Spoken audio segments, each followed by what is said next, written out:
Good evening, gamers. Happy Saturday, summoners, and get out of our game enters. It is time for Risen Unstoppable Week 3. One half of your cash, Charm Earth, with my friend and yours, Milkshake. Going to go over a couple things, and we're going to talk about our matchup tonight. So first, I want to let everybody know, check out RisenStats.com, an up-to-date website with all of your friends, your teammates, your enemies, your arch rivals, and everything in between. Next, make sure you go to raven.gg/stores/Risen Esports. You can buy Risen merch. You can buy jerseys, hoodies. Very cool, very awesome. You're going to see me in a Risen hoodie very shortly. Make sure you go on over to Twitter, the Risen Esports NA Twitter page, follow, like, and most importantly, hit that subscribe button on the Twitch page right now. I'm going to toss it over to Milkshake. He's going to talk about what we have going on. And talk I will. Tonight we got Stunned Gaming Nebula versus DoV Gamblers in the week 3 today. So far, Stunned Gaming is 2-0 and DoV is 0-1. They had a bye on their first week. Now getting into these players, let's go Stunned Gaming Nebula first. We got Bot Panda in the top lane, Grumpy Pants Jungle, Tier Mid, Doku in the bot lane, and to finish off Error Code. Now, the big thing to look out here is Doku, who is going to be their diamond player, so it'll definitely be nice to look at the ADC for Sun Gaming Nebula tonight. And tossing over to DoV Gamblers, we got Zant in the top lane, Tian in the jungle, Kindred Hot Picks. We don't know how we're going to say that name and survive this night. And then Thigh High Demise in the ADC role, followed up with a substitute tonight. We're going to see Ark's Knight going on, and the diamond player here is Kindred Hot Picks. So we might be looking at the mid lane a whole lot, and that's not very good for us casters. So, let's take a peek at this evening's predictions. We're going to get these up and running for everybody weekly. Uh, I am in the copium, the hopium, the world's world, and I'm going with DoV Gamblers, the 2-0 sweep this evening. What are you thinking, Milkshake? I'm thinking it might be somewhat close. Sun Gaming Nebula is 2-0, and DoV Gamblers did have a bye week 1, so they might be slightly, not warmed up, not used to the whole scene just yet. So I'm preferred more to Stun Gaming Nebula, but we will just have to see in this game. Okay. It's very, very important we hit a little speed bump here, and I let everybody at home know I am just a megaphone for you Twitch chatters. Whatever you think, whatever you know, whatever you feel, make sure you are putting it there. I'm checking that more than I'm checking my production notes. But I'm just going to let it fly right here on the cast. Okay. We are in the absolute wheelhouse of worlds. We need to be conscientious of a few champions here and there. Milkshake, I want to ask you about a couple people and a couple champions. And I All want to right. start off with, I think what will be Twitch chats, one of the fan favorites this evening, Kindred Hot Picks. Talk to me about a Syndra with a 6-to-1 KDA ratio and the potential of seeing that this evening. Yeah, the Syndra is always going to be big this season. Syndra is just so nice. We've seen it a lot. And that Yone is probably going to be some big things we see in the mid lane today. That Syndra is very, very scary, though. Yeah, and as we are going on over to draft, we are going to be treated to our first round of bans, getting a chance to see the Kog'Maw earlier. Usually that is maybe fixated on somebody specific as opposed to the meta in general. Now, Risen Unstoppable is modified Fearless. I want to just touch upon that, which basically means any team that plays a champion cannot play that champion again. And the other team would not need to ban that champion. So just keep that in the back of your mind. We are seeing some jungle bans going down, Ivern and Jarvan 4. So thoughts on our Caitlyn lock earlier. I just want to pull up one of the players that you spotlighted, Doku. His Caitlyn numbers are through the roof. His AP bot laners numbers are through the roof. We're talking all above 5-to-1 KDAs. Would you prefer a Caitlyn or an AP bot? Just thoughts. I'm fine with whatever they want to bring in the bot lane. Just please don't lane swap. We've seen lane swapping so much. I just want to see them fight bot lane to bot lane. Yeah, I mean, I'm with you. Nobody wants to see like some weird thing, but I do personally like the creativity that comes from it and watching how people's minds come together to find the most effective way out of stuff. Mhm. Sometimes I do think the lane swaps are fallout of just wanting to group up and look to stir some up and look for a fight. There's that Syndra ban. They do not want to give that over to Kindred hot picks. Getting DoV Gambler's B1 pick here, getting a chance to see what they're thinking. Keep in mind, we do have a support sub with Ark's Knight this evening, Mhm. subbing in for Herondale. Um, has a bit of a different pool, looking like more of an ADC. So there's a chance, small chance, that Ashe actually can be shifted over to the support role. Yeah. Yeah, that's a good thing to point out. Thigh High Demise is also or has a few Ash games under their belt in the Risen season already, so it might be. I like flex picks. It can go either way. It can go ADC, it can go support. It might be good to put Arc Knight on this, like you said, ADC player, so it might be something they're more comfortable on. Yep. All right. So now maybe starting to put together that AP bot lane that Doku's account is looking really strong with. Seraphine definitively one of those champions he plays, paired with the Hui and the Ziggs. That kind of rounds out his pool along with the marksman that you would typically find. So far, some optional picks here. We're not really sure where they're going, what they're doing. Granted, it could be a Seraphine bot with the Ashe ADC, but there's a world where that's support and Seraphine is the support as well. Udyr locked in, maybe jungle, maybe top. Any insight? Udyr jungle is just generally strong right now. Udyr's just been a very, very good character overall. Top lane is good as well. It just seems like both these teams love their flex picks. Very true. Yeah. And maybe in a game of like fearless draft, maybe that does really come to boot. Ooh, developing a Mhm. bit of a Freylord situation, putting the Ashe in the ADC role now for sure, with the Braum being paired with her in the bot lane. That's a really, really dominant, strong duo, and really something that you could potentially walk in and start a level one invade with. And I would like that because then things get started early. Yes, Twitch chat. Yeah, Braum is very nice for those early engages. That passive allows for those 4 hits to come through and stunned up. Zinzao locked in. A nice just bruiser jungler and all. Zinzao is pretty nice and pretty strong right now. Yeah, dub gamblers really have leaned into an early game so far. Ash does great in the late game, but I think they're going to be very strong early to mid. So I would Mhm. like to see some really good scale options. Obviously, with what's going on in the mid lane with all these APs, I think there's going to be a real option for that. And Mhm. Kindred Hot Picks really does come off as an AP mage.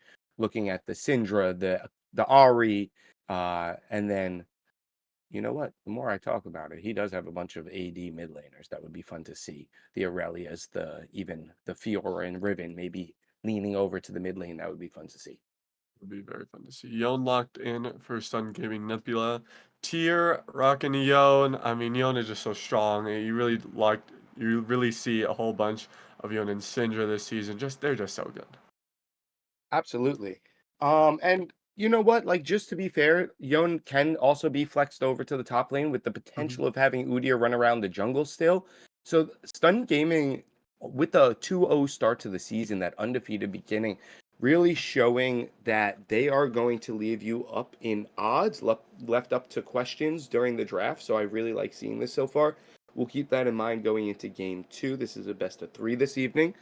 So locking down final ban for Stun Gaming, we are seeing some AP top laners. You know they need to find maybe a little bit of AP damage, considering Seraphine can still go in the support. A lot of Mhm. options here. A lot of Yeah, options, Milkshake. there is a lot of options so far. Colleague one, both nice comfort bands. We've seen the top laner of Gamblers, Zant liking that Gwen, and especially Kindred Hot Picks, which I think production just said we can call them liker, which that is incredible if I'm saying it correctly. They have a lot of Akali games on their belt as well, so it's good to just get those champions out of there. All right, yeah. Um, what player can we call? Did you say I Kindred think it's Hot Picks? Kindred Hot Picks we can call Like Year. Like L here. Liaker. So Okay, sounds good. Like her. All right. So we have a new name in the mix here. I kind of like Kindred. I might go with Kindred, but we'll see how things develop here. we'll see if there's a Um, Kindred in the game. That's fair. Yeah, that would be good. That would get very confusing very quickly. Rel locked in lots of engage here. So now hmm definitely looking like Doku is going to play the Seraphine. You're going to get error code on the Rel. They have a ton of CC. They have a ton of AoE team fighting. If you are in the wrong place and being targeted by one of these people, you are going to get dogpiled on very, very, very quickly. Stun Gaming Nebula developing one heck of a comp here on the tail end. Yeah. Ari rounding out the mid laners. That kind of goes with what we were saying for Kindred's mid pool. Um, what do you think Stun Gaming needs here to round out their draft? They definitely need a mid laner, an AP mid. What goes well? Sorry, I guess Yone You is only going to go mid. could. I think if it's a Seraphine APC, it's gonna be a nice carry. Udyr in the jungle. In the top lane, they might see something with just I don't know, maybe just a big bruiser to go in with this Rel ult. We might see, I don't know, Renekton. Renekton's been pretty strong. Set locked in for DoV Gambler. So we might see Renekton. Renekton is really just a very nice top laner this season. Oh, Laker, as in the Lakers. Okay, we got Laker in the mid lane, the Lake, the alright. the player originally known as Kindred Hot Picks, and we already have a fan favorite for the top laner of Dove Gambler, Zant, letting his homie know, "Don't do Ooh. me proud, brother." All right, Mordekaiser going into the top, Yone definitively going in the mid, Udyr, like you said, running around the jungler. Lots of AP damage from Stun Gaming. Very Mhm. traditional comp from Dove Gamblers. You have to be very careful if you are looking to target somebody with that set ult. As you're Mm. running in to try to slam dunk somebody, you can get Mordekaiser ulted very quickly. You can get isolated very quickly with that option. So far, does one of these comps really scream more development in the late game? They're Um, team fighters. Don't get me wrong. 10 team yeah. fighters. I think I like some gaming Nebula. Yon can get really far ahead, and if he does, it's really nice. Udyr is just so good all around in the jungle. Seraphine APC, don't know too much about it, but if it's against an Ashe and Braum, they just have to be careful and use that shield movement speed to get out of that Ashe slow, or else they're going to be stunned up by that Braum. In terms of scaling, I like Dove Gamblers more. They have like a health and 80 scaling top laner, which set is just really nice. Probably going to see a Heart Steal. That thing just stacks to the moon. Ari is really nice, has nice combo potential, that charm, Q, throw out all the abilities, lots of dashes. I think in terms of team fights, I like Stun Gaming Nebula, but if Dove can outplay and disengage with that Braum and set and try and pull a target away, they can take it. So I'm going to go first game here. I like the draft of Stun Gaming Nebula. Cool. I'll devil's advocate. I love Dove Gambler's traditional comp. They had some would say unlucky draw having the bye week one, but you know what? Now we're 0-1. Here we are with a lot to prove against Stun Mhm. Gaming Nebula. If we catch a win, we are go back to 500 on the season. I think by picking this traditional comp, you have less pitfalls than you do with the comp of Stun Gaming. Stun Gaming looks like they are in solo queue. They look like they are my friends and I playing League of Legends from Discord. And I think, although there's a lot of potential for that to be successful in a tournament game, sometimes I like to put my chips on traditional comps and rooting yourself in how to play the game. Everybody already knows how to play the game. Let's add ease of comp, ease of execution to our comp. You know what I mean? And I Mhm. think Dove Gamblers has a better ease of execution.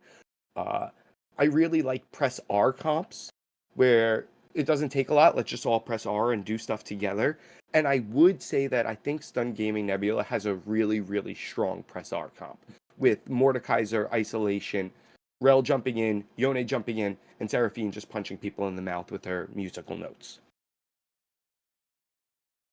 Yeah. So, go ahead. No, I was gonna agree. I like what you're saying. Definitely more traditional comp. So maybe Nebula. I just like if this rel can find insane crash down magnet storms, it's gonna be really nice. If they can lock down the Ashe and Ari, it's just gonna be free hitting for Yone and Seraphine. I'm with you. So, Twitch chat, everybody at home, I know you are here because you're playing, because you're a manager, because you're a captain, because you're a friend, because you're a family member.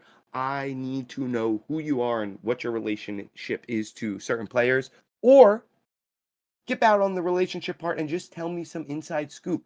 Let me know Ooh. what you think about your friend playing. Let me know what you think about your family playing. Again, I am just going to bring it onto the cast. I know you know them better than Milkshake and I do. Milkshake and I know each other best. Okay. Mm-hmm. Yeah. Milkshake. Game one, you said you like Stun Gaming Nebula. You picked Stun Gaming to win this series. DoV Gamblers has this traditional comp, very almost a few season ago, even if I may. Um, what do you need to see from DoV Gamblers to win game one? What are 2 or 3 bullet points that you would say to your team Mm-hmm. if you were on that, if you had this comp? I'd say kind of protect the president kind of deal. You want this Ash to be safe. You want this Ari to be safe. Set is going to be a big deal with that. Same with Braum. A second thing is really just disengage. I mean, Stun Gaming Nebula has so many abilities to just go in that if you can stop those and deal with them as they get presented, you can just go in afterwards and they got nothing really for you. That's my big 1-2 things I think for Dove Gamblers. Yeah, and I think Dove Gamblers have an opportunity to get some good shove on the bot side. And if that's the case, we know Xin Chao can play very effectively around those dragons, has always played well around the dragons. You can maybe even start stacking those things pretty effectively. I think Ash does better against towers with a set of 4 to 6 grublings than Seraphine does. So I'm just gonna add my bullet point. I think we need to be playing uh we can play towards the first set of grubs, and then I want to look to start playing towards dragons pretty effectively. Let's keep an Mhm. eye on Xin Chao's pathing through the jungle. And most importantly for me, I want to see what Tyr is going to do. I want to see what Tyr is going to do on Yone. I want to see him coming down to the bot lane and smacking Thigh High in the face with the double sword. Mhm. So, without further ado, Milkshake, Charm Earth, Week 3, Risen Unstoppable. We will be back in 2 shakes of a lamb's tail. Do not leave.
All right, welcome into the Rift, ladies and gentlemen, for your game one of the Risen Unstoppable Fall 2024 League, Week 3.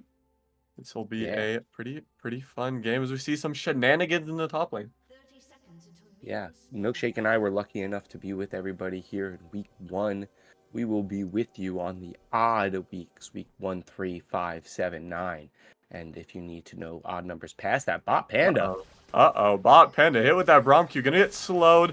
Passive's gonna stack up. Zinzao on top of them. Flashes over. Everyone flashing as well to get this kill secured. Exhaust coming down to bring him even lower and lower. Slowed even more. That's a first blood to Ash. And that is good. Push that first blood to your carry. Milkshake, my friend, what did I say in draft about walking in with a Xin Xiao, Braum, Ash? It's like basically you have a Blitzcrank. That you got to be aware of these things. Braum, although doesn't have the traditional pull of most supports that you would think about invading with, that passive is really, really punishing when you are going to find somebody at level 1. Mordekaiser unfortunately finding out the hard way. Definitely finding out the hard way as we just see some leashing going on. We do see a nice deep ward for the side of Sun Gaming Nebula. Gonna see that TN is on their red buff when they path up to their Raptors. And with both junglers appearing to path top, I most importantly like that decision by Grumpy Pants trying to get involved on the top side before Mordekaiser is going to hit level 6. He is going to basically be a complete and utter menace, so you might as well put the pedal to the metal and try to speed that process up. So if I'm Udyr, that's where I'm going. I know normally junglers like to path in the direction of CC, and both of these bot laners have phenomenal CC, but Yeah. I think in a top matchup that will be so substantial, you might as well try to get them going early. Udyr is really flying through the jungle early. Yeah, Udyr, like I said, is just such a good jungler right now. They have single target damage with their bear form. They have the big circle on their screen with the Phoenix. And it's just so good for clearing. And like you said in this top matchup, you want to see your set get ahead so they do not crumble in the Mordekaiser's death realm. So, okay, the other thing I wanted to keep in mind, Twitch, is watching what Xin Xiao wants to do with his early pathing and getting involved with these neutral objectives. I think that there can be a case to be made for both Grublings and stacking dragons early. Wow, High Demise with a smidgen on his health bar. Doku, you pointed as our spotlight Uh-oh, player, Grumpy Flash. Pants. Ram form onto Zant, stuns him up. Flash used for both the jungler and the top laners. Zant and Grumpy, no flash. Zant escapes with low health, but still enough to live. Yeah, that was a great play from Zant. Obviously, as the teleport in his pocket, we'll be able to get right back over there. But now with Push, let's keep an eye on Bot Panda if he wants to give his jungler a hand. No, he's just going to cycle his back. Xin Xiao now set to potentially double scuttle.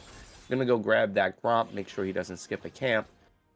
Doku, our APC this evening in game 1, has no Mylanta, has no mana, now taking the shot from the tower. Both of these both of these bot laners living on a knife's edge. Yeah, this is extremely rough. We saw Stun Gaming Nebula. Both people tank a turret shot, so they're taking a little bit of unnecessary damage, but those health bars are just getting so low. It seems like anyone can just decide, all right, let's go and kill him. Ooh, so Hawkshot goes out, and I think it actually just missed the Udyr. Now, the way that this gank in the bot side is going to time out, wow, Oh as TN jumps dear. right onto tier. Almost hit with that Q. Knock up from Zinzao. Now pathing to the bot lane. Doku getting their abilities absorbed by that Braum shield. Udyr came down. Can't really do much against the Braum and Ash in terms of tower diving. I think at this point, the goal should be if you're either one of these junglers, you need to force the back out of one of the bots, the duo first, because whoever's going to force the back is going to get the dragon. They are really, really sitting pretty. If Udyr gets a back out of Arc's Knight and High Demise, they're going to go get this dragon. Here we go. Grumpy Pants, no flash in his pocket. In. Exhaust Crashdown lands on both members. Arcanite just doing so much tanking for Thigh High Demise. They take little to no damage. Yeah, Well, Thigh High and Demise. Arcanite takes a lot. I did notice Twitch chat called out the Seraphine into the Braum and even gave the oof to pair with it. But that Arcs Knight looked like a star blocking each and everything coming in his direction. Now we do see the three people walking on over to that first dragon, allowing Xin potentially to play for the grubs. Yeah, it's definitely going to be nice to get those grubs early, as we just see a lot of trading going on in a whole bunch of lanes. We don't see any crazy kills just yet. Once we hit level 6, that's where things might get a little crazy. We see a slam down coming from the top lane. Zant tries to take out Bob Panda, but it's not enough. That Q isolates hit, that crit damage. Both low. Death Realm available on Bot Panda if they decide to pull the trigger. Just poking away with these Qs just for now. I hope Adept in chat has been I hope Zant has been making them proud, because truthfully, like, has lived with a sliver on both of these attempts, really trying to make a name for himself in game one, up more than 10 CS, even teetering into that 15, 12 CS. That's 2 full waves. We mentioned that Set could be a real problem late game. With the options from Xin to push people away. Keep an eye on this play up here. Oh, this is rough for Zan. Took into the Death Realm. Nowhere to leave. That nice Q isolation damage just does so much. As we see the stuns going on the bot lane. Thigh High Demise so low. Ignite proc down already. Seraphine just using those abilities. That song, that rhythm to deal that damage. All right, Doku, Stunned ladies and gentlemen, Doku, our Emerald, our Diamond player for Stun Gaming. I am sold. That's a flash out, and Arcanite survives with the shield. Arcs Knight has lived the slivers that this team from DoV Gamblers has lived with has been a total, when combined, 10 health. I'm saying, great play, great camera work. Braum, what an absolute stunning man with the leaning on the bar and everything. Oh, this is not good for Thigh High Demise. There's 3 members. They're going for a gank. The Q hits, Crashdown hits, Encore hits, stunned up, try to move. You cannot. The tower doesn't even take anyone with them. That is a clean tower dive. Absolutely needs to be referenced. Error Code's ability to hold the door for his teammates. He was creeping closer to the edge of tower aggro, creeping closer to the point where he could take only one more, steps out, hands the door over to Grumpy Pants. Now that was a clinic. That's how you dive. Milkshake, I want to be on this guy's team. Absolutely. If they're executing dives like that, I want to stick with them. Doku sees the stunned up target from the rel, pops Encore, lands. There's just nowhere to move. That had to be at least 3 to 4 seconds of CC, and that's not what you want in your ADC. Tia now ganking here, trying to find the pick onto Laker, but it's not going to work. Tia in a rough spot. Has to try and ult onto Laker. It's not enough as they just get poked down. Xin Zhao, crucial in that mid lane so far. Yeah, so far, the Xin Xiao's ability to get all over the map has been very, very impressive. But as a whole, I think the bot lane and Grumpy Pants and Bob, like, Stun Gaming looks really good so far. But I'm on the Xin Xiao disrupting every single thing Stun Gaming wants to do train. I'm the underdog fan, so let's keep an eye out for TN and his ability to keep getting involved here. 0-0-2 scoreline. I really like what this guy's been doing out of the jungle so far. Absolutely. TN has gone mid twice, gotten prio for this Ahri, which is nice, because if this Yone gets ahead, it's terrifying. It's a Yone that's ahead, and they're just doing a really nice job of keeping that for the Ahri and giving the kills when they gank. They're not taking it, they're giving the kills to their Ahri, which will end up being the carry. Yeah, and we are coming up on 90 seconds on this next dragon spawn. Xin Xiao lying in wait, but Udyr will counter gank this thing. Keep an eye out. Here we go. They keep an eye out as a Glacial Fissure lands onto both targets. Error Code now in a whirl of pain. Tries to Magnet Storm. It's not enough. Trying to save Doku. Tian ults. The nice ult to push them away. Trying to just survive a little bit more. But they go back in. That's 2 picks for DoV Gamblers, now trying to pick off the support of Sun Gaming Nebula, goes in, finds the knockup, triple kill for Xin Zhao. The crystal arrow was kept in his pocket until absolutely needed. The patience. You mentioned it, Milkshake. You mentioned it in draft. You need to be able to kite back. You need to be able to disengage and wait for your opportunity. There was no better example than that play in the bot side. That was great. Yeah, pops the Glacial Fissure on Braum to just stun up 2 targets. Bot Panda takes 2 tower shots here. Death Realm connects. Zan just trying to do that damage, but the health is too much. The shield is too much from Mordekaiser. Another solo kill in the top lane.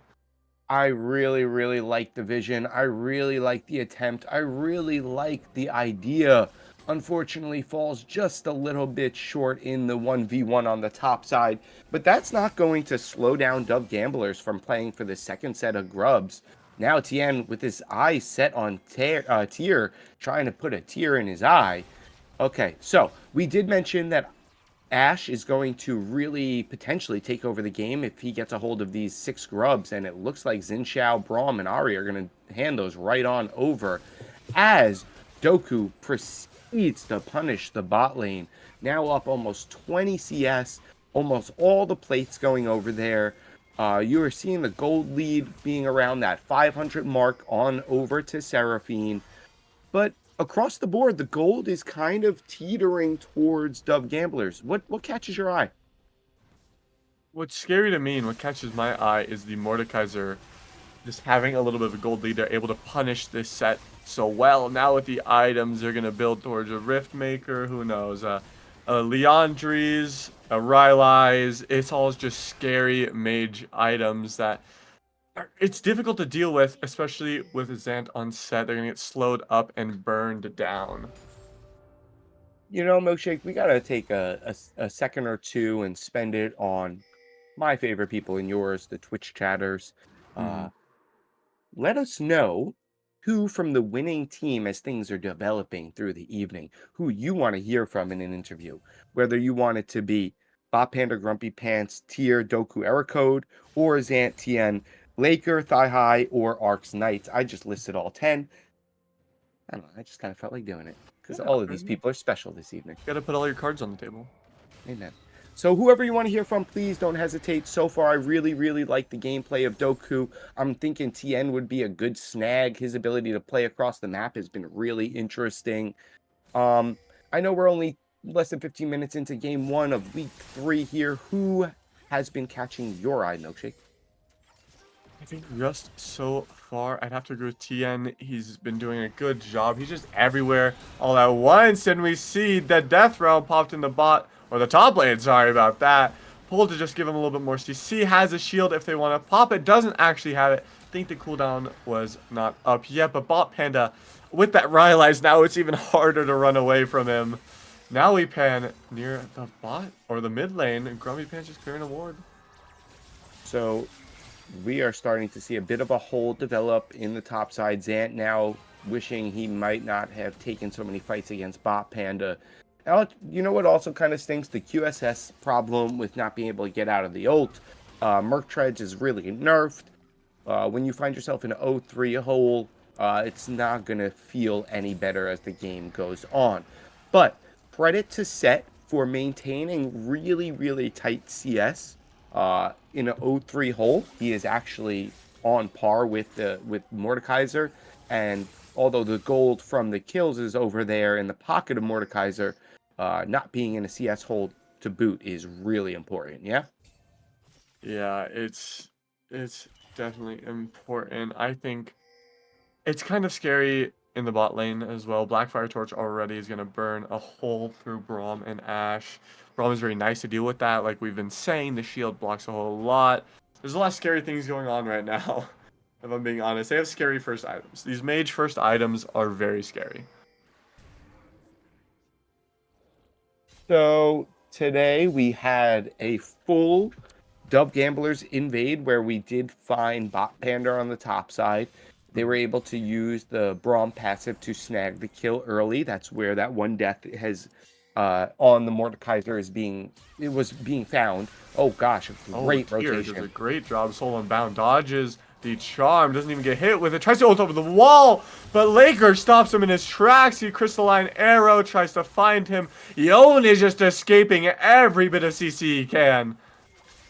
Yeah, very patient from the enchanted crystal arrow again. Very patient, but just a little bit too short. Really good play by Tier to manage to stay alive. Now, Bot Panda does not want to let this Rift Herald go on over for free. Sorry.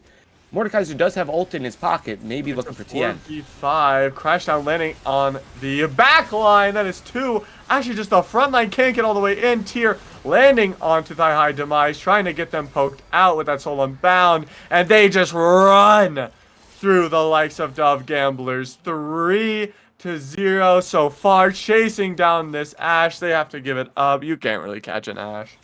I really, really, really love the comp, that traditional idea from DoV Gamblers when push comes to shove. Stun Gaming has these OP, these fully evolved champions, a Mordekaiser, a Yone, a Seraphine, a Rail. These champions are not to be trifled with. Finally, at 15 minutes into the game, just about, Stun Gaming finds the fight they're looking for. Bot Panda isolates the Xin Xiao with the ultimate, comes out of the ultimate with the kill, and then proceeds to dump, dunk, and drop every member of DoV Gamblers. I'm a little bit worried if I am a Gamblers fan this evening. Yeah, I am extremely worried that Mordekaiser is getting scary. That is a raid boss. Will be set up for a little bit of a murder push. Arrow code in a rough spot. Crash down. Trying to escape. The enchanted crystalline arrow goes a little wide. Nice little field goal, splitting the two players. But nothing really happens. A little bit of a quarrel to get some vision, which they find some nice vision. You know, I got to be transparent here. The idea of having a Yone, Udyr, Mordekaiser, and Rel on the ground scrapping, all of that sounds really annoying to deal with. And then when you're peppering Seraphine spells over the top of all of that, the comp creation is really effective, and they never took their foot off the pedal. I mean, after that invade, here we go. Doku now looking for an option. Yeah, just trying to find that turret, and do they find it? They definitely do. And now Laker and all of DoV Gamblers trying to find something here. It's not enough. They're stunned down. Crash land on top of them, and that goes the kill. Now they're chasing them down. Encore, little bit short, but it is what it is. They find the pick onto Laker, and that's kind of a free dragon. Yeah, that was an absolute masterclass of punishment when you don't have a ward in place. They didn't even pretend to walk down the river. They just sat in the river brush and just waited for them to come through the alley, and the punishment was there. Really smart play, really smart warding, and I mean, what can you say at this point? Seraphine and Mordekaiser are running away with this damn thing. They are absolutely just running away with it. Seraphine up 5 kills. If we could see the gold charts real quick. Almost 2,000 gold up in terms of carry differential. It's quite extreme in somewhat all of the lanes. Yeah, in somewhat all of them. So definitely a scary position to be in. But I want to touch on just a conversational piece from like Pick Band. I think when you get a bot laner that is really, really, really good at AP, but knowing that bot lane is traditionally a marksman role, like to have this definitive of a win in game 1 on Seraphine is scary, because the thought that we haven't even tapped into Doku's marksman is really, that's a nightmare to now think about picking and banning against in next game. So Doku, you said was our emerald, our diamond player, someone we had to spotlight and be aware of. Nice ult from Thigh High Demise to make sure they can get out of it. Tien did a really good job at shadowing on over, making sure his bot duo does not get left alone. Tien, again, really doing a great job with rotations, but when push comes to shove, Mordekaiser is a cyber bully. Here we go. Yeah, and push, we are about to see Zen in a rough stop. Stunned up. Crashline doesn't actually happen. Uses that R to get away. They can't really get away. Pulled in, but that big punch, that true damage punch, chunks down Doku, but in the end, Zant is going to fall. So they're going to trade the mid tower for that. I think what I liked seeing from Stun Gaming most of all on that 4-man rotation, although you lose the mid turret, I really liked seeing no ults being blown for it. It's a 4-on-1. You really don't need to do it, but sometimes, you get a little overzealous and, oh god, he's getting away, and you pop one ult, and then it's not available for this situation arising under the inhib. Here we go. We're going to find out who's here first, if it's going to be the backup from DoV Gamblers or Tier, but it doesn't matter. They just take the tower and leave.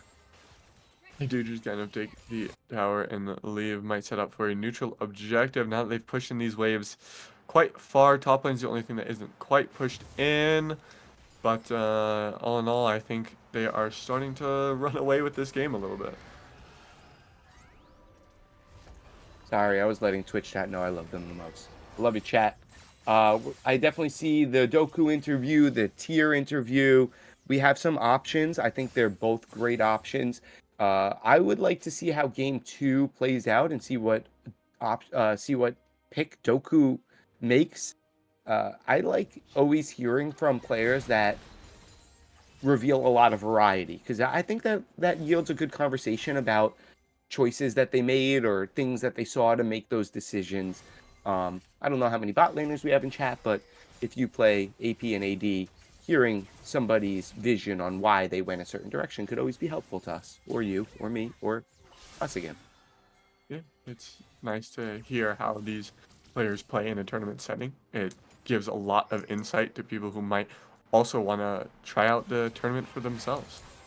Yeah, and we know that Zant may be going to get isolated, divide and conquer style Napoleon. Zant, Here we go. not again, Zant. You've got to start finding some vision in your own jungle, or at least where you want it the most. Laker also almost getting picked out, such a sliver of health, but that is the Baron started for Stun Gaming Nebula. Now the front line of Zant is gone. Wait, Tien here finds Tier on the tail end of the situation. No way, Jose. Finds Tier, but Tier finds the kill on him instead. Laker has to try and find something here. The Q lands, not enough damage. Auto, not enough damage. Gets the shield from the W. Q, Tier is tearing it up with the outplays so far. Someone pass those guys a Kleenex, a tissue, or a paper towel, because I am crying tears galore. Bot Panda looking to isolate Thigh High Demise, pops the ult, smashes down the mallet. Goodbye, good night, pull up the socks. Thigh High Demise cannot be seen this evening. No, they cannot. The bonk is too strong with this Mordekaiser. We are the wheels really have began coming loose. If you were just tuning in recently, DoV Gamblers really came out strong. They invaded. They found Bot Panda on the invade. Tien was doing things all over the place. I was worried he was going to come knock at my front door. He was all over the map getting involved. Unfortunately, Bot Panda put his foot on the pedal, never really let his foot off the pedal. Now we're seeing a TP to try to stop the set. It will be Doku clearing the wave, making sure the tower doesn't go down. And that is Soul on over to Stun Gaming Nebula. And that's even scarier when they're already almost 10k gold ahead. Laker now in a rough spot. The charm coming through stops what Error Code wants to do, forces the ultimate out of Laker. But with that, I forgot that item. Which one? I don't know how I did that. The Malignance. I forgot about the Malignance. The ult is on a little bit of a lower cooldown, so it's not the worst thing to trade for your life. And Malignance obviously does a lot of that burn on the ground after you, which does extra damage. And actually, I think one of the unforeseen things that Malignance does is it reduces magic resistance. So if you're getting burned, you're actually more susceptible to taking more magic damage. So it kind of cycles itself there. Keep that in mind. If you ever find yourself being burned, definitely do not find yourself in a fight with the mage. because you're Yeah. going to get more damage. Tier now getting Tier. rotated. TN Gonna have to doing what show he does off well. that outplay potential that we've seen already, so I'm bound to get away. Ult goes a little wide, and that's a little scary. Glacial Fissure's gonna slow them up. Shield Bow gives them a little bit more survivability. Q3 to try and get away. Now the ult coming in, like I said, that shorter cooldown, they already had it up again to chase down Tier. Yeah, I was curious just because we are getting an opportunity to see a lot of Yone at Worlds. Do you Are you a fan of Tier's build right now? Do you want to see the more bruiser style build? I know a lot of people think the fleet is nerfed for watch out here. Magnet Storm Yeah, is coming that down off cooldown. is Error Code trying to find something all alone. They've got nowhere to go. That is just a misstep. I'm wondering if Error Code mistook which spawn was his. He was just continuing to walk into the base there, but after a phenomenal game, you can't knock the guy that he was looking to cause a distraction maybe to help his team take the turret. Maybe You a know, little it bit of looked different in distraction. his head. Yeah. Um, so I want to circle back on Tier's build, and if you're privy to the fleet one that we're looking at now, or if you like that bruiser um, uh, Grasp of the Undying build. I think they both kind of have their place. When you have an Udyr and a Mordekaiser, I lean towards more that fleet and carry role. But if they didn't and you need more of a front line, it's definitely a good build so far. I like the Shield Bow. Shield Bow is really the only crit item that didn't really get nerfed too much in terms of the stats it gives. So it's very nice. I think it's 55 AD plus that 25% crit that those items give now. So it's just very nice to see. The carry build's always funny because, I mean, you Q auto and it does like 1,000 damage. Yeah, and I like your vision on having the Udyr and kind of the Rel and even the Mordekaiser to an extent to just stand in front. So you might as well let him be that more of that damage output, and it's paying off. Especially again having Doku just like fire spells over the top of all of this is, I think, the sugar on top of everything. It's really punishing. It is extremely punishing, especially because both magic dealers have a Rylai, so everyone's going to be slow. Especially with Seraphine's just AoE. The slow just gets procced on everybody, and the Mordekaiser going in, that passive ring burns them down and slows them. Milkshake, the walls are closing in. We're seeing a 4-1 split onto the side lanes. The mid inhib is already down, with the wave now catching up to the side lanes. They're choosing to try to stop the bot push. That's going to yield set to verse against Bot Panda's Mordekaiser. We haven't seen that turn out too well this evening. We have Tien with the option to shy towards either bot or top. Let's keep an eye on his choice. Wow, On the charm four is hits, beautiful. two, crash down to follow up. Now it's Tier slashing away in that backline. Finds the Ash, finds Sci Demise. Tian and Zant now have to be the big carries, and they have to stop the push that Stun Gaming Nebula has, but it's not too much. They can't really do too much. Tian tries to find error code, the Moon Knight's guard to push him back. I think Crescent Guard, sorry about that. Arrow code getting a little low, stunned up. The big punch doesn't actually connect. I think the pull from Mordekaiser brings error code's life with them, and that is game one. Welcome back, everyone. One heck of a game. Have a little insight on damage. What we were looking at there, Milkshake, was Mordekaiser absolutely annihilating the damage charts, followed closely by the Yone and the Seraphine. That was one heck of a match. We saw the traditional comp invade, find the level 1 kill on top of the Mordekaiser, and from that point moving forward, it was a shellacking handed out by Stun Gaming Nebula onto the DoV Gamblers. It was quite the beat down. Like I said at the beginning, if you don't get this set ahead, he falls to the Mordekaiser almost every time.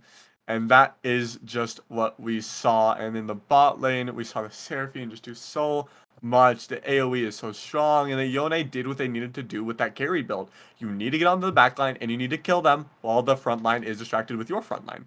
And that's just what they did every single time. Yeah, I think most importantly, as we were mentioning and as we were recognizing Doku's ability to throw spells over the top of everybody, he lands this picture perfect ult onto the targets. I think part of the reason he pulls the trigger at that point is they sees TN, they see the Xin Shao in the mid clearing the wave. That set's already in the top. You have the numbers. Don't hesitate. Pull the trigger. Let's rock and roll. And the Magnus Storm followed everything up. I Great play from Stun Gaming Nebula. Mhm. What do you need to see in game two from Dub Gamblers to really try to take a step forward here? Mhm. I think DoV Gamblers, the one thing that they really missed, and I guess it's just kind of in the gameplay, is a front line that can tank. Because the set just got dropped every fight. It was hard for the Zinzao to do much because they had to go in the back line because they didn't really have anyone to do that for DoV Gaming. And the bot lane just kind of lost, and it's unfortunate to see. We just saw Doku play so much better than the bot lane. We maybe need to see something safer. Maybe see an Ezreal. Maybe see a roaming support so you can get around the map and help out Tian and try and find more things elsewhere.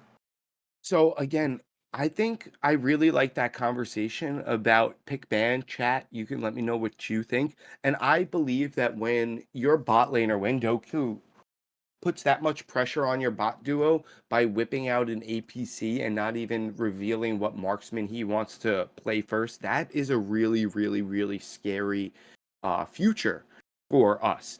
And I don't want to put fear into the hearts of anyone, but we're looking at a 6-1 KDA on a Caitlyn. We're looking at a 5-1 KDA on a Jin and a Lucian. These are very, very strong marksmen, and we haven't even seen those. So, what are your thoughts on that opinion? Now, the other thing is Lakers Syndra is scary. Hmm. It got banned first rotation. Just give me something off of one of those ideas there. I think it was a little bit scary, especially with the Syndra. Now that it's going to be kind of permabanned with Syndra. The Ari's gone. Your other kind of mages are dwindling low in terms of your pockets. So if this Syndra just stays banned and the Yone gets picked away from you, you're kind of just in a rough spot. Oh yeah, I'm with you. So I'm just getting a little bit of insight before we jump to a short break. It looks like our sub for Dove Gamblers, their support Arcs Knight, is stepping out for game two. That's going to allow their main support Herondale to step in. Uh, and we're gonna get a chance to see their traditional bot duo against Doku and Ericode, somebody who was really, really effective in game one. And that I think is important for Dub Gamblers because TN was all over the place. That early and mid game, you hang your hat on his gameplay. So if we can just find the tools late game, I think there is an opportunity for Dub Gamblers to bring this to a game three. But we are going to see what happens shortly after a quick break. I'm Charm Earth. That's Milkshake. This is week three, Risen Unstoppable. See you soon.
Well, all right, ladies and gentlemen, we are back for the draft of game two after a pretty decisive game one.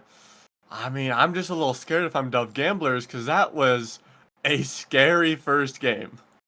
Yeah, and I think the biggest thing for Dove Gamblers to keep in mind, though, is we have our starting support. Herondale is here to pair with Thigh High Demise in the bot lane. Considering what Doku and Eriko did, this might be what you need, that little bit of spark to really feel human again.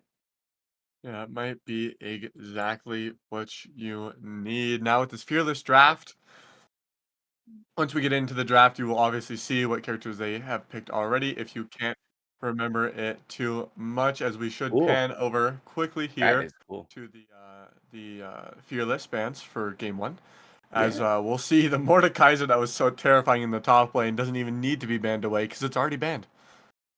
And the Seraphine now obviously being removed as well. One of the things you got to keep in mind is Doku's Hui is supposedly more nasty than the Seraphine. So we got to keep an eye on that. And then again, the Caitlyn and those traditional ADCs, the Gen and evolution that we could potentially see. Here we go, moving into draft. Again, this is modified fearless. So when push comes to shove, the if you played a champ, if your team played a champ, you can't play Mhm. that champ again this evening unless it's in for funners after the series. Yeah. That is right there below Milkshake and I. You don't have to worry about banning. It's kind of Yeah. cool. No Mordekaiser ban, no Yone ban. I think that'll be very helpful. We'll have to see uh, Tier's second option. Tier was kind of a menace all over the map. Yeah. Tier baited really well, so much for their team, and they were just able to survive so much. We see a Kaisa band targeting now Doku, just trying to put them on something they're a little bit uncomfortable on, but those pockets go deep. So I'm starting to now seeing the Jarvan ban. I'm starting to get some insight that TN is a very old, long time jungler. Mhm. Jarvan, you see the Jarvan ban, you see the Vi ban. He clearly has a flavor and something that he likes to do. I think that's a lot of respect being put over in the direction of TN.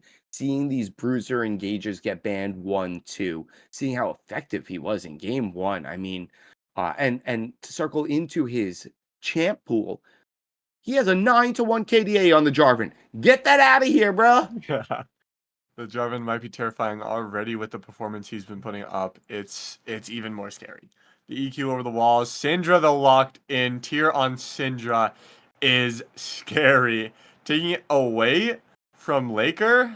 Laker instead locking in the Katarina, which is their other highest pick. But I don't know if I want to pick Katarina into Syndra too much. Jinx locked in. Jinx is very good, though. This is an absolute rabble rouser of a mid lane matchup. Katarina and Jinx versus the Syndra so far. Lots of scale. Dove, I like the Dove mentality where game one maybe didn't go as planned. We had a bye week one, we lost week two. Let's just come out with nothing to lose. Let's come out and feel like uh I wasn't held back. So to Mhm. see the Katarina locked, that kind of gives me one of those conversations, Milkshake, like, just give me Katarina. Yeah. Just give me my Katarina. And I like that. Okay, we're getting Doku's Caitlyn. Thank you, Doku. I was hoping to get Thank an you, opportunity Goku. to see that. I'm a big Caitlyn fan myself. Caitlyn and Syndra, thing of nightmares for a Jinx late game. Yeah, that is quite the scary predicament that they are already in. Cinder Caitlyn. Sejuani as well is just so nice. So far, Sun Gaming putting together a very traditional comp to go with their crazy team fighting comp last game. I think that's good to get a pulse on what your team can do. Amumu very strong in the meta right now, and that is going to help out that team fighting that Dove is looking to put together. Yeah, Amumu just with Faded Ashes. I feel like solos any ADC, so that is just a scary thought. This is one is very nice, both tank engage kind of junglers that we're seeing instead of the bruiser kind of more more in terms of team fighting. You want to have a bruiser, but we're seeing more tank and big team fight ultimate kind of character. Says Ronnie locks down one target, Amumu gets the whole team if he wants. I'm here to stand for Doku's Caitlyn, and transparently, I'm here to stand for TN's Amumu. I'm ready for a show that these two players are going to put on. I'm very very excited. Twitch chat, I am just a mouthpiece for you guys. Please let me know some insight. As you can tell, Arcs Knight gave us some clue into their support coming back for DoV, and I don't hesitate to let that be known. And after our series, we are going to get an interview with the winning team. So whatever player you want to hear from, please let us know. Now we are coming up to R4, chance to maybe see the top laner or the support here. Mm-hmm. I Most likely the support. wanna I wanna say they go for support here because giving the a top laner the opportunity to counter pick against Bot Panda might be the choice as we see Maokai, not the most normal support, could also technically go top lane. So they're kind of laying that out. We'll just have to see how Stun Gaming Nebula responds to it. You know, Milkshake, I think I like Amumu Jinx bot lane better than Maokai Jinx. Yeah. And then let Maokai run around the jungle. I think Maokai's looking good in the jungle right now, too. He's looking very good. Maybe that Locket Rush, you know? A Locket Rush to go with a Maokai Locket Rush to go with an Amumu dive and a Katarina dive sounds really good. And Mm, Renata now stunned gaming now almost getting insight to how bad they want to fight, how bad they want to dive, and mhm. Renata a very, very, very effective tool to deny that. Yeah, Caitlyn obviously really good with Renata, good with an enchanter, just buff up the attack speed, especially with that handshake, locking them down, jailbreak as well to let them survive even when they die, which is going to be even stronger. Hostile takeover as well, just with a Jinx. Jinx can get excited off her own teammates and start picking them off. They picked Urgot. They locked it. They said, "Let's have some fun." Bot Panda said, "You saw what I did on the Mordekaiser. Watch what I can do on the Urgot. I like it." Mordekaiser Oh, locked in return. We do see a little bit of a silly thing going on in the top lane. It looks like Zant has quite a little bit more Urgot games under their belts, and and Bot Panda has a lot of Mord games under their belts. So they kind of just swapped characters for this game. yeah, and I'm almost positive Urgot Mordekaiser matchup doesn't really have a definitive favor. I think they kind Mhm. of even out. And knowing that TN is so effective on the map, and you pointed out in game one, you wanted to see the set not get put too far behind, maybe TN getting involved in the top lane early. So I definitely want to see that now. I want to Mhm. see Mordekaiser put the pedal to this Mordekaiser's metal. I'm excited to see where this Maokai and where this Amumu end up. What are your thoughts? I think we're probably gonna see Malko support with Jinx, which I don't like too much. It's not gonna go very well with the traps. I mean, with the Jinx, we just like to see someone who can either buff them or keep them off of Jinx so they can start to scale up. I like the Renata Caitlyn a Ooh, little bit more. The only thing I'm Milkshake, it just scared dawned of, on me. You know, hold that thought because it just I dawned will, on I'll me hold it. that Caitlyn's passive cuts her shots in half. So 6 shots turns into 3 for a headshot. Mhm. So there's a world where Maokai now prevents that by using the Oh, seedlings in the brush. A little that hidden is tech, true. maybe. Okay, take that off the hook there. Finish that thought. I do like the little hidden tech. The only thing I'm worried about just with this Renata and the hostile takeover, the only target you can really hit to do damage is Jinx. There's not really anything else. Katarina could go Nashor's if they want. Maybe Nashor's Lichbane to get just some crazy just one-shot potential. But Jinx is just a scary target for Renata. Renata just has to focus on this Jinx in a team fight with the hostile takeover. Yeah, and I'm gonna say that like if that's Renata's job, then Katarina's job is go get me a Syndra, baby. Yeah. Go get me a Caitlyn or go get me a Syndra, baby. We'll do the rest. Because if Mordekaiser can isolate and Katarina can assassinate, I think that's enough to get Jinx excited. And I really I really liked the team fighting comp that DoV developed in game 1. I Mhm, really like their team fighting comp in game 2, and it's for me, it's going to be about making sure the early and mid game gets handed off to the late game effectively because Stun Gaming just kept locked and loaded in early and mid and then released one heck of a late game. It was like tremendous and a waterfall to consume. So mhm, if DoV can really do what they did in game 1 early, do what they did in game 1 mid, and pass it off, I think that's a win. I really like this. mhm. I do really like it. My only issue, we kind of saw in game 1 a little bit of an execution problem in terms of team fighting. Now it's somewhat simpler. All right, you have a Mordekaiser, he R's. That's one target already gone. True. Mumu now has a lot more, or a nice, easier job with the front line gone to land something. Katarina also has an easier job if they don't have to go into Sejuani or Syndra. It's very nice to see a nicely and a very easily executed team fighting comp. Yeah, and I really like that point that you made. And to piggyback off that, usually I like to take the other stance and just have that conversation with you, but I like um uh sorry, I just lost my train of thought because Discord is blooping left and right. But I really, really like the options from DoV Gamblers to fight this game. So I want to keep in mind what Maokai does with the ult, because if you are patient with the Maokai ult and use it after the Renata ult even, you can time out the Renata ult so that uh, you can fight afterwards. I think Mhm. this is going to be a real execution and timing situation here. Yeah, and we're just gonna see how that goes. Sejuani Syndra, both of them kind of lock down a target and kind of execute them, which is gonna be definitely scary for the carries of DoV Gaming. And just in the top lane, it's just we're just gonna kind of see it's down to the hands really. Like you said, the matchup is kind of even. Might be just down to the hands and the junglers deciding on if they want to get their top lane ahead a little bit. Yeah. I am charmed. That is Milkshake. This is Risen Unstoppable Week 3. We're going to cut to a very short break, just short enough for you to follow and subscribe to the Twitch page right now. See you shortly.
Alrighty, people, let's get into the Summoner's Rift for our game 2, potentially the final game you will see out of us today.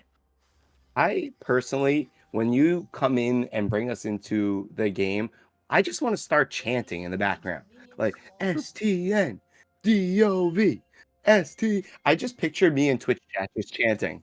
I can't help it, and I love it. So we are here to rock. No level ones this game. Just spreading out, making sure there's no invasion.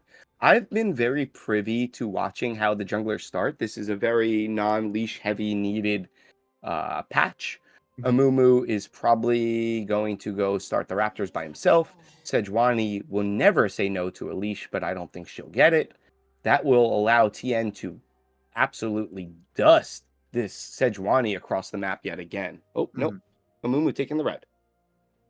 Ooh, you're going for red, playing more for the bot lane, so Doku cannot do a whole much. Doku bringing cleanse though. They're gonna have to cleanse at the right moment for the Amumu. A So lot that's of cleanse options too, right? yeah. You can just cleanse the Mordekaiser ult. And cleanse the Maokai ult. There's like some really good ones. Actually, there's some really, really smart gameplay and team play use of the cleanse in team fighting situations late, where Doku can step up, take the Maokai ult for everybody, cleanse it right away, and just turn it into a fight. Yeah. And from what we saw in of STN in game one, I wouldn't put it past them to be able to do that kind of tech. These guys seem to fight together really, really well. And if we get them in to call for a interview later, I would like to find out how long they've been playing together.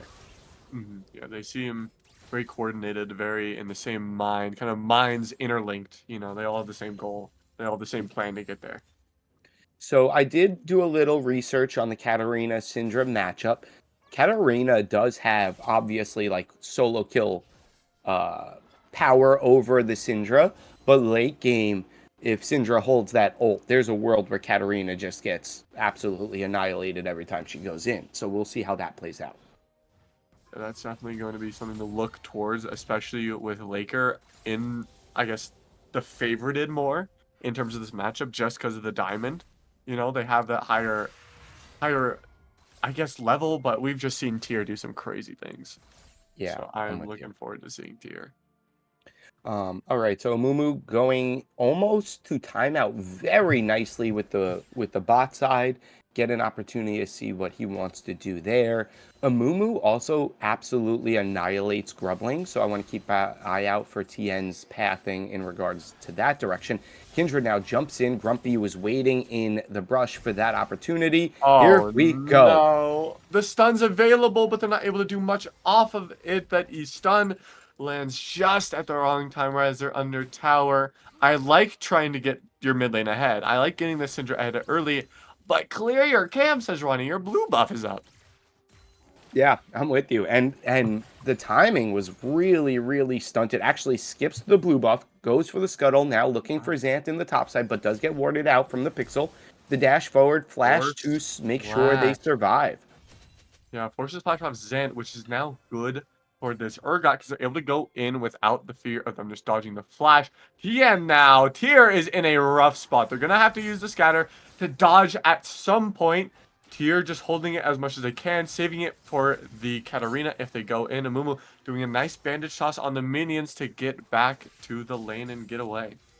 Ian is no schlub. This guy is a phenomenal jungler. Very heady. Had the Q, didn't even worry. Just threw it right back at the minion. Came on back. Knew that Katarina's health bar was very low, so had to be the one that initiated and really got that fight developed. And unfortunately for them, Grumpy Pants was lying in wait yet again. Now finally on to the blue buff. Going to have to do the Gromp. Getting some insight from Amumu, knowing that potentially Grumpy Pants is behind on camps. Here Grumpy we go. Pants is going to be even more behind. The E is going to miss from Bot Panda. Might just be able to run away, trying to get the isolation Q damage E to pull him away. But the stun is too much as Zant's just trying to find his own in Bot Panda. But it's not enough as Bot Panda takes the kill. Grumpy Pants must have heard our cast in game one and said, "You think TN can get involved? Watch me get involved." And has been skipping camps left and right. Actually hasn't even done the level 1 Gromp. Now going to reset and go straight out for that.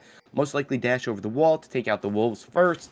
Also puts himself in position to play for the Grublings. No supports moving up. WQ combo from Herondale, really clean. Oh yeah, Doku is in a rough spot. Flash over the wall, which is really nice. It's a easy flash to miss in that spot. We've seen it at So Worlds before. yeah, and if you're watching at home, Herondale did a very small tech on Maokai that is absolutely integral to playing him effectively. You W onto your target, and you make sure you take those 2 or 3 steps necessary. So when you Q them backwards. Because if you just WQ on the spot, that person you're pushing is going to go in the opposite direction. You really want to make sure you get ahead of them and push them back. I really like seeing that from Herondale. Yeah, Maokai is very nice just with that point and click CC. Like you said, take 2 steps, Bramble Smash, knock them backwards. You can really move anywhere you want to position them. Maybe hit them into the traps, hit them somewhere else. It's a very, very nice ability that this Maokai is showing off their use of. All right, walking on over to the Dragon. Tien with the help of the bot lane duo, the High Demise and Herondale himself. This should go over, but Sejuani is not far away if they want to potentially get involved. I think one of the things Stun Gaming did well in game one is they were patient. They didn't feel rushed. My perspective is Tien played the early game really well and got involved. Wow, Yeah. man. In this 1v1 scenario, the Urgot ults up, and that's an execute, pulling him into the stomach. That just turns the gears, the saw blades, eat him up. Chat has been praising Doku. Chat has been praising Tyr. Chat has been praising Grumpy Panda. Where is the love for Bot Panda? Oh boy, Tien. He's just trying to steal this camp. He's going to walk up a little bit too much as he just gets dope. The flash being used. Kindred now here. Laker trying to find something. Herondale, everyone in terms of DoV gamblers is in this bot side jungle. Yeah, and with the grubs up, that is going to give the jungler who resets first the path on up there. Now Kai looking to get involved in the mid lane. Keep an eye on Herondale pathing up. Syndra also. Oh, no, just getting a position of back. Okay. I was going to say that is a very nice gank with Tyr walking on up into the top river. Get you a good angle. But choosing to get on back to the bot lane. Does not want his duo to be on different timers.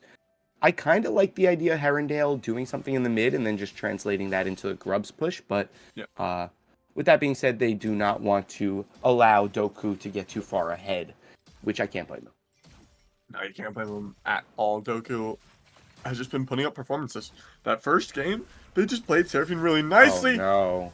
Zant again almost said the name they said they didn't want to be called. Bot Panda, the execute is almost up if they can keep chasing him down. Cuda slowly and creeping on top of them with the crab hands. The ult land. Jumped up Absolutely. again. Spot on, just timed it nicely. The ultimate does not even need to get used, but chooses to do so with them going under the turret. Doesn't want to risk anything. Great play. Fear beyond death. Absolutely secured. Yeah, that is just these ults from Bot Panda have been so nice. 3-0 again. I'm getting flashbacks to the first game. Yeah, there we go. We have Cherish Panda now looking for the Panda love.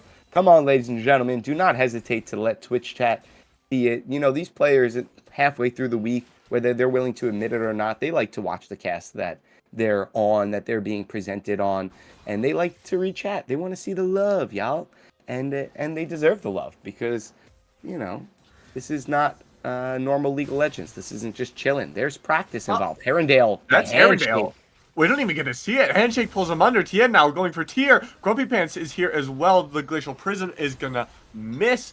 But that is Prio. That is Tien not able to gank anymore just because Grumpy Pants is there. Milkshake, we do. I think that is really, really important because we have Curse of the Sad Mummy in his pocket when he wants to get involved. Unfortunately, looking to use the time to clear that jungle, but you know there is a timer there. There is a timer to do something. Keep an eye on TN. He likes to get involved. Yeah, Looking to they. do the bot side jungle. We have 90 seconds on the dragon, and here we go now. Finally getting involved. They do sense it in the water. They are warded out. They are running away. Sejuani in tow. Yeah, Grumpy Pants is just staying there to try and help. That's just the R Oh, button. Push the one button to win the game.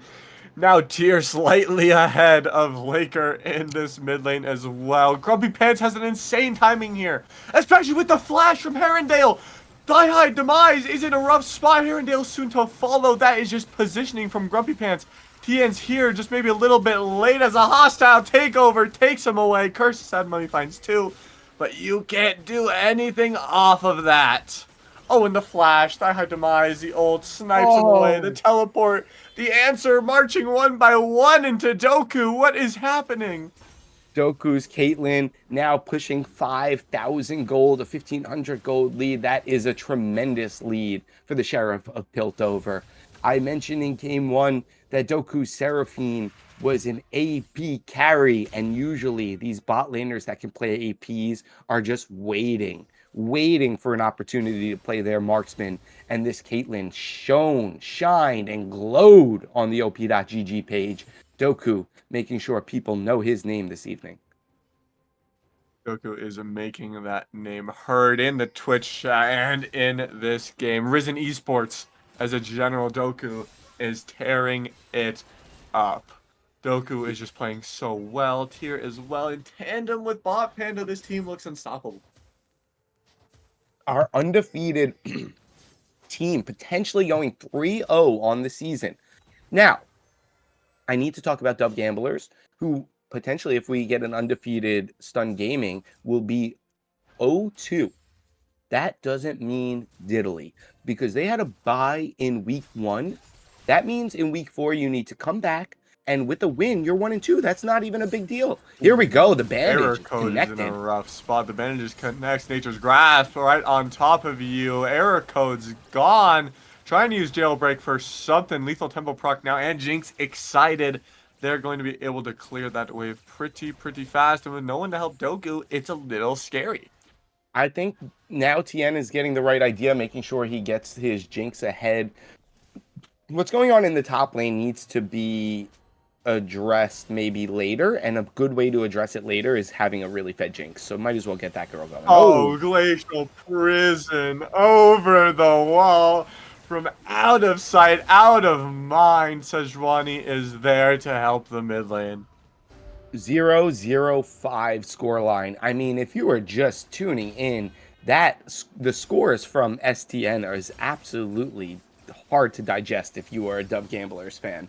3-0 on the top, 2-0 on the mid, an absolute assist monster from the jungle, a fed Caitlyn. This is what you want to see when you're Stun Gaming's captain. Darkin69, I know you're out there.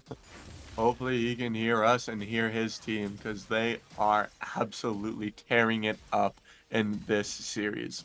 Yeah, and if you're watching at home, I find it hard to believe that you do not hear the cheers from the crowd for Doku. People are absolutely screaming this guy's name. They haven't stopped since game one.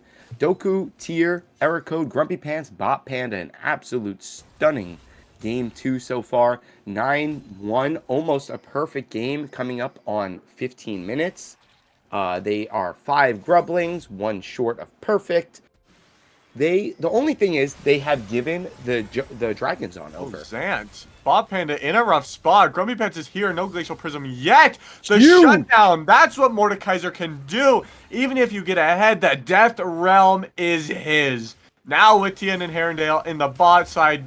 Hostile takeover does connect on Jinx, but only brings him closer. TP now from Tier, trying to help out their team. Jailbreak is able to keep them alive. Now with Tier here, Cold a Week just lands on that Maokai Thigh-High Demise, able to run away for now.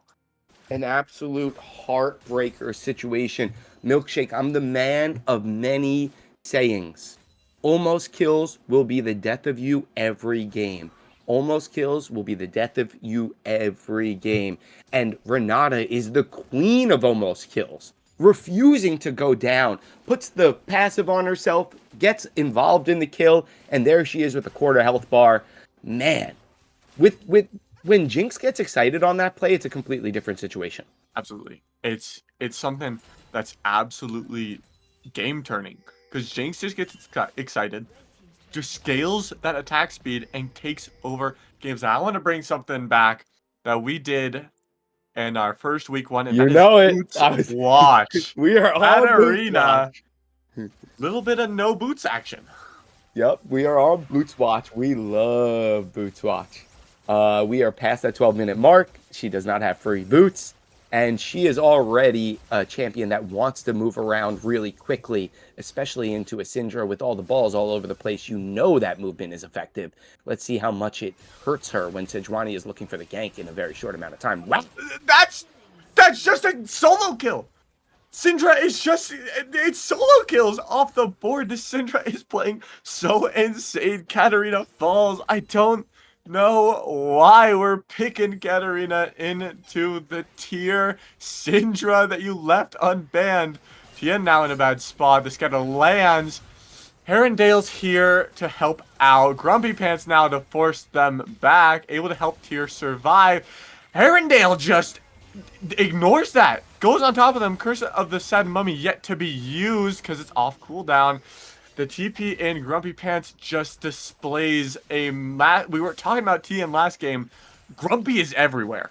Yeah, Grumpy has I think maybe he needed a warm-up game because this is a different person. This guy came out mad or angry. He is grumpy because he is lighting up the board. He has got about 500%, 50% KP here in game two. Bot Panda.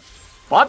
Another kill for them. The fear as well. Bot Panda is looking extremely good. With this Jinx here, it's a little more scary. If they can get this kill on Tien, it's very nice. They're definitely greeting for it. Stunned up, and they're not able to find it 1-for-1. Tien stays alive for now. Listen, I feel like, and you can correct me if I'm wrong, Milkshake, I feel like we have seen more than one foundational point for Dove Gamblers to build off of going forward. Tien is a star. This kid is good. And Thigh-High Demise, like, is in the spots to get involved every single time. And I think most of these fights that Thigh-High Demise has been involved in, they're like, if you do them 10 times, he's winning the fight 8 of them. We're just seeing the other 2. Oh, Doku in the Death Realm now is not in a good spot for your ADC. Doku finds the kill, the solo kill on the Mordekaiser in the death realm. What can stop Doku? I That's a one item Caitlyn with collector. I caramba. I mean, an absolute. I'm not a big tear down team guy. We need to give Stun Gaming Nebula an absolute asterisk, a star, a gold star, maybe a S plus, because they are putting on an clinic this Super evening. Mega Death Rocket puts Doku on low health, to say the least. Okay. Hey, listen, I was saying earlier, foundational pieces to grow off of Tien now putting his team on soul point. Bob Panda's With in a 1v3. We're okay, Bob Panda walks away. That's 4 members pathing near the bot side, leaving the top lane up for Caitlyn to keep pushing that in and get more golden XP. All right. We're going to have a few minutes here, a few minutes to relax. We're looking at gold, a tremendous lead as expected on Caitlyn, and an even bigger lead on the mid laner tier here.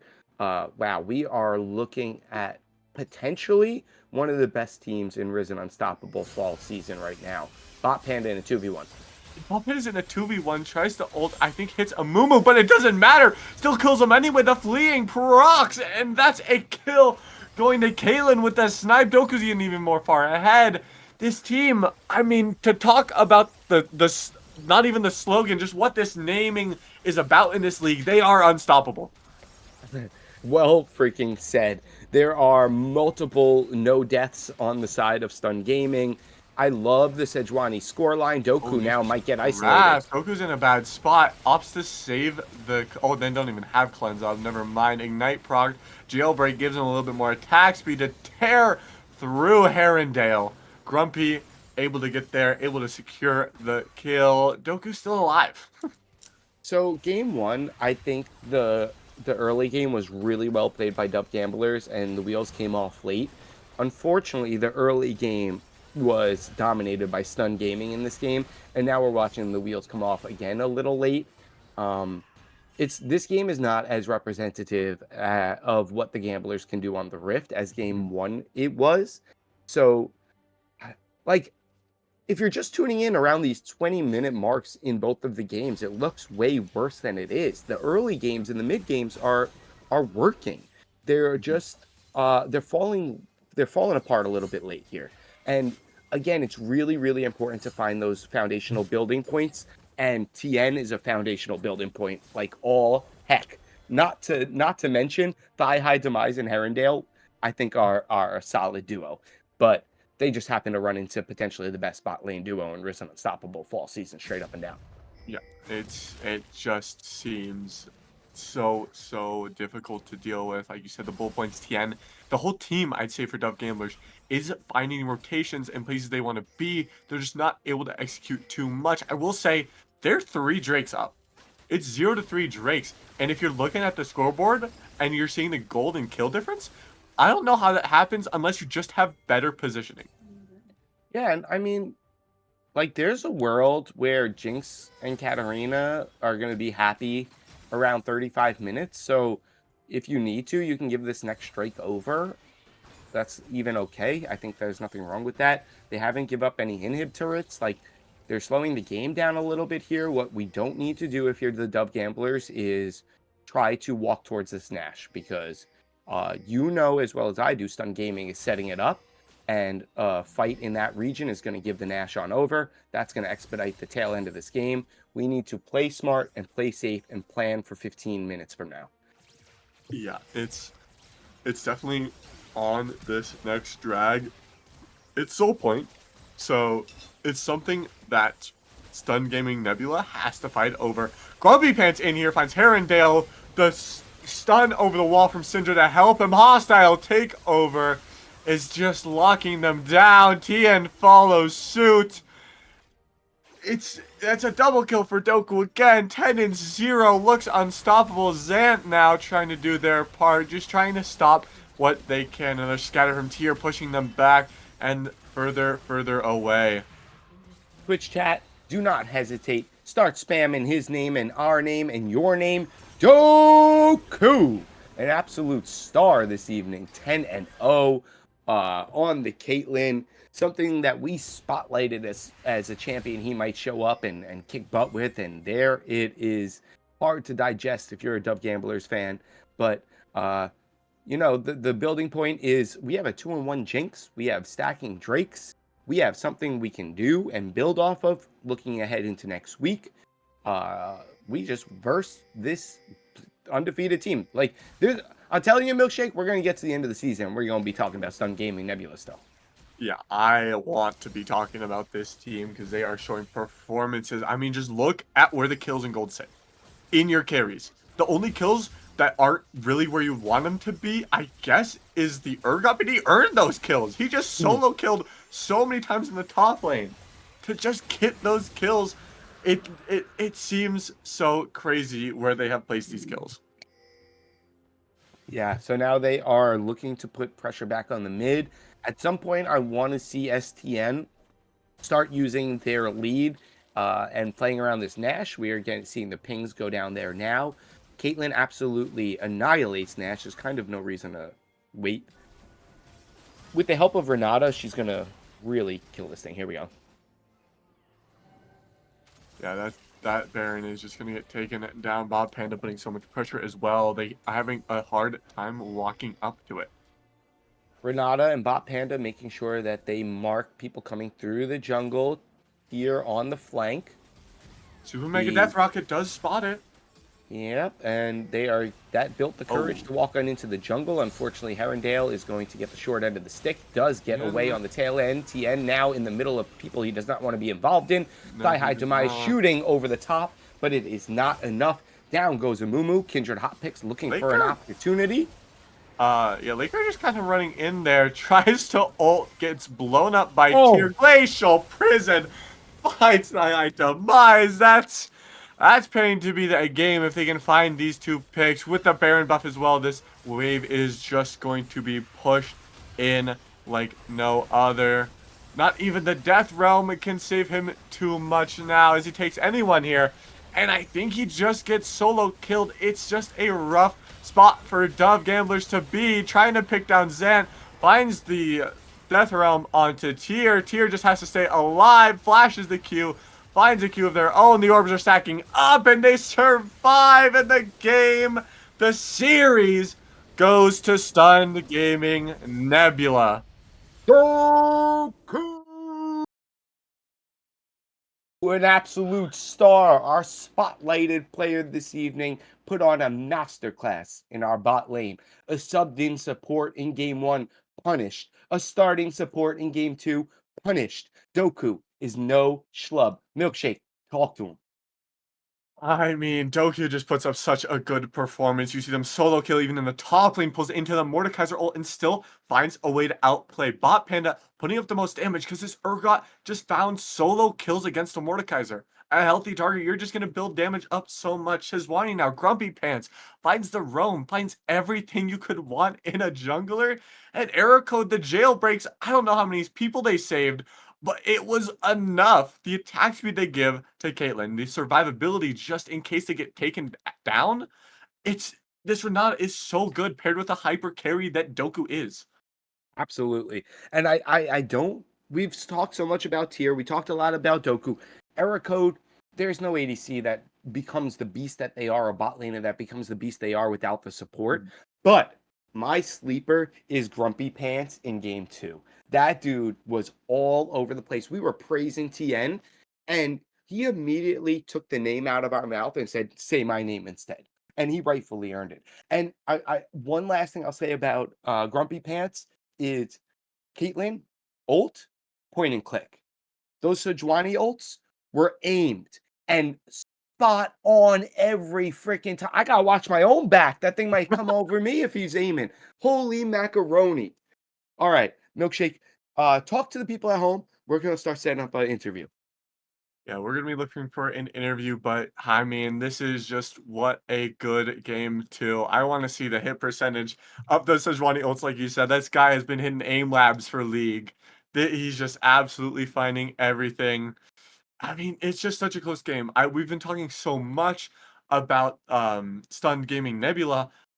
it's not all about them. Dove Gaming put up a pretty decent fight game one, fell off a little bit in game two, but that early game in game one is something to build off of. They were able to push the lead that they had where they had it. They had the kill onto mid lane, and it was looking a little rough for Tier because they weren't able to find as much as Yone would want, but their positioning was really nice. They were 3 Drakes up on Stun Gaming Nebula, and they just have to build off of that for the next season and the next games. So it's not all about Sun Gaming Nebula. There are things to learn for both teams. Both teams did something extremely well as well. Yeah. TN was someone that was a star. I thought he was in game one. I would argue maybe the best player on the Rift. Laker, I mean, I think you said Laker's name more than anybody else. Dub Gamblers has major foundational pieces to grow off of, but Stun Gaming came out in week 3 and made sure the elbow was dropped and they were still undefeated. We're going to set up an interview in a very, very short amount of time, but we have to cut to a break to do that. So do not leave. Twitch chat, let us know who you want to hear from. We're going to get it going. See you in a sec.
Welcome back, Risen Unstoppable Week 3.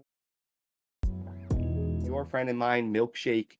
We are here with a special guest, the bot lane, not the ADC, the bot lane from Stun Gaming Nebula, Doku. Say what up to the people at home.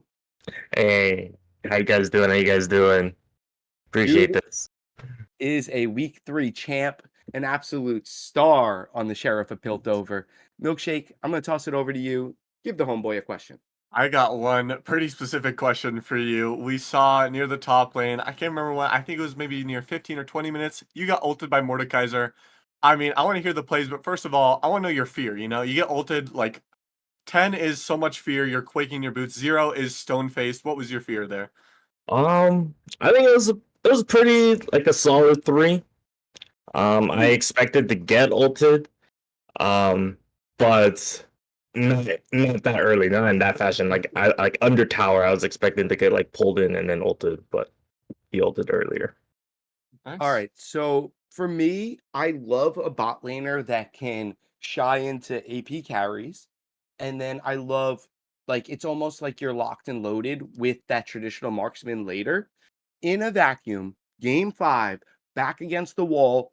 You don't need to give us a champ, AP or AD. I personally would do AP. There it is. I would probably do like a pocket pick, you know, something like a Swain or like Mike Way. But unfortunately for like the team wise and for like the how the like games are set up, where it's just like we might not have a viable like AD carry like somewhere else, either in the jungle or mid or top. So it would have to be something that we would work on, something to think about. That's a Yeah. good team player right there. He said, "Give me a pocket pick or what the team needs." Oh, it's Yeah, I love it. As long as it's Ash. As long as it's not Ash, please. As long as it's not Ash. Hey, that's good. You like Jin over Ash? I do like Jin. I do like Jin over Ash. Before I was named Doku, my name was Count Doku. But it was supposed to be like Count 2-4 Doku because I OTP Jin for a split. So yeah. Okay, there it is. Um, Stunned. We like to buy the jersey of the player that we thought shown the most. You know, like you're going to the Okay. team store. So, who on your team would you buy the jersey for? And who this evening from Dove Gamblers would you buy the jersey for? I personally I love Tier, so I would pick Tier. I'd buy his jersey, but I also love Grumpy Pants, so I'll buy two. Hopefully, I'm allowed to buy two. From Gamblers, um, I'll probably pick like the freaking Kindred guy because I like his name. He was a fan favorite. He was a fan favorite. fair Milkshake, go enough. ahead. I got another pretty specific question for you. You said you love Tier. I want to know game one. I think around 20 minutes or so. You guys do Baron. Tier somehow pulls I think ADC mid lane. I think it was just the mid lane and jungler down bot side and wins the 2v1. I want to know what comms were going on there. Um, Honestly, we're just doing Baron and we try to keep a positive. We told him that he might get more. But he did the 2v1 and everyone just said nice. We try not to hype too much because we try to stay focused in the game as much as possible. But it does come out where it's just like game 2 when Panda got that solo kill top. Yeah, it was pretty wild. I love it. Nice. Um, Doku, before we start developing a path to get on out of here, can you give a message to your teammates about the work that you've been putting in since before the season started, throughout the season so far, and now you're undefeated 3-0. I always say, it's not a coincidence once you're at that 3-4 win, 5 win. It's not a coincidence. You're doing something right. Can you talk a little bit about what your team does behind the scenes to prepare and what that mentality is, and even touch upon how long you guys have been playing together? Um, so me, Error Code, and Tier played like at least about a year now. We played I think last Risen split together. Um, and then Grumpy and Panda came in a little later, but we have been playing for about most of split 1 and 2. So it's been a while. We've been playing for a while. But behind the scenes wise, I we try to come together about an hour early and do some draft theories. I ask a lot of questions about, hey, like, what about these matchups? What about these picks? But overall, I think it's all about like team camaraderie and like team effort overall. We all try to, I try to make it where everyone is involved, and then everyone just kind of takes the wheel and gives their input because overall everyone's a different person and everyone has a different mindset and like how to play the game, and just making sure that we all think or at least try to put like mesh that all together is kind of like a team effort thing. So I love it. I love it. All right. So week 4 coming up, you guys are undefeated. There are 2 other teams. They are both on the other side of the bracket that are undefeated. Most of the teams on your side of the bracket are 1-1. I was curious if there was a team either on your side or the other side that you guys as a team have been talking about. um on our side it's the Kelpies guy and then Asylum again. Because Asylum, I think they were good. And it kind of made us play the game differently than how we like to play the game. But the SS Kelpies, I think are something that like we're looking forward to play against. At least I am looking forward to play against them. For the other side of the bracket, it's probably the Huskers. Cool. And the Huskers actually have two teams. There's the Huskers Black and the Huskers Scarlet. The Scarlet Yeah. is the one that's undefeated. And in week one, Milkshake and I did cast a Huskers Black and SS Kelpies. The Kelpies are no schlubs. Narva has a whole Twitch platform worth of fans that show up. It's Yeah. really fun to be involved in.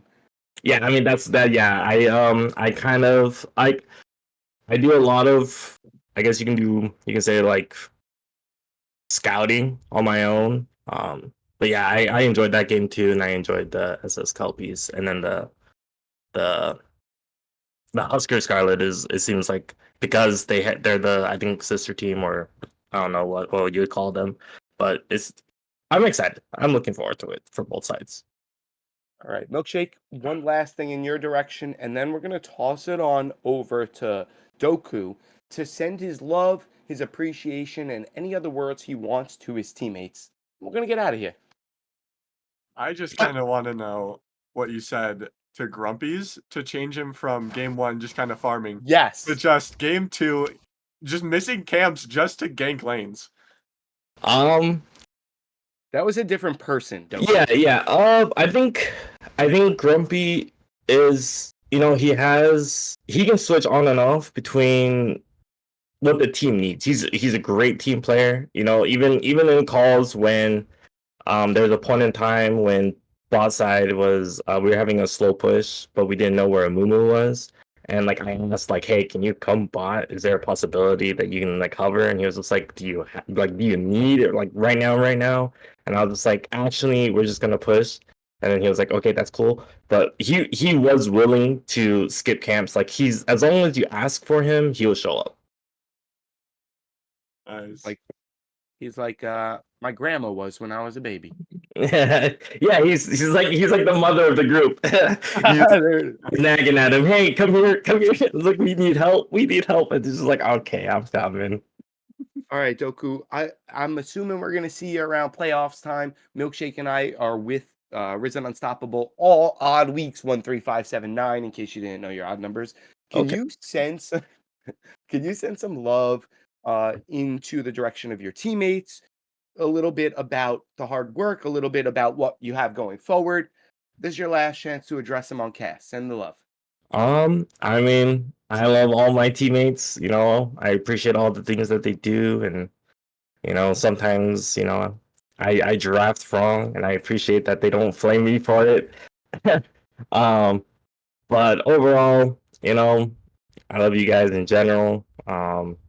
I love all the other coaching staffs that's a part of the org, and then all the people that's helped me to be developed in the way I am. And then, the rest of my teammates also help me develop even better. And, hopefully I become a better, capable leader for them in the future. Heck yeah. That type of reflection is important for the growth. Milkshake, let's do one thing. Let's send our love and let's go home. Here's what we're going to do. You ready?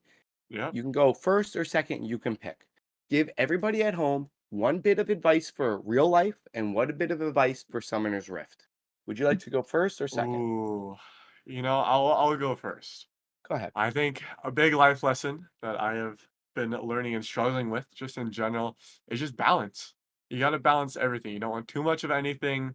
You just need to keep balance in your life. And for Summoner's Rift, it's kind of the same story, but just don't flame your teammates too hard. Anyone can have an off day. Anyone can, not be playing too well. And just think of like the good in people, You don't need to flame him just because he made one int play. If he says my bad, it's his bad. He understands it. I love it. My Summoner's Rift advice is, because we have Doku here, I'm going to give a little bot lane advice, okay? The Summoner spell Heal is a hoverable spell.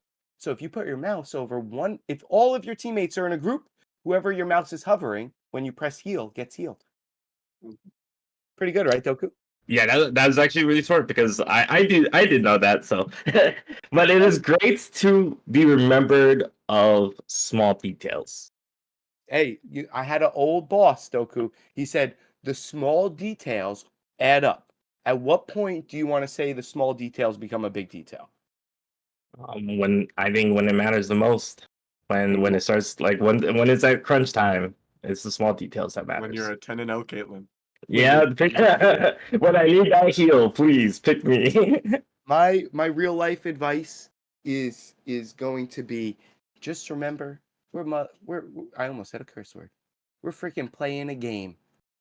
We're playing a game. We're all adults and we're playing a game. Make sure you're finding the fun in it. A little bit with what Milkshake said. Don't flame people. It's just a game. I love that we want to compete and take it to the next level. Think about those professional athletes, football, basketball. They know they're playing a game. They're finding the fun in it. Make sure you're finding the fun in League of Legends. Keep on playing. Watch Worlds. Let's go NA. Milkshake, I love you. Let's get out of here. Yeah, good night. We couldn't have done this without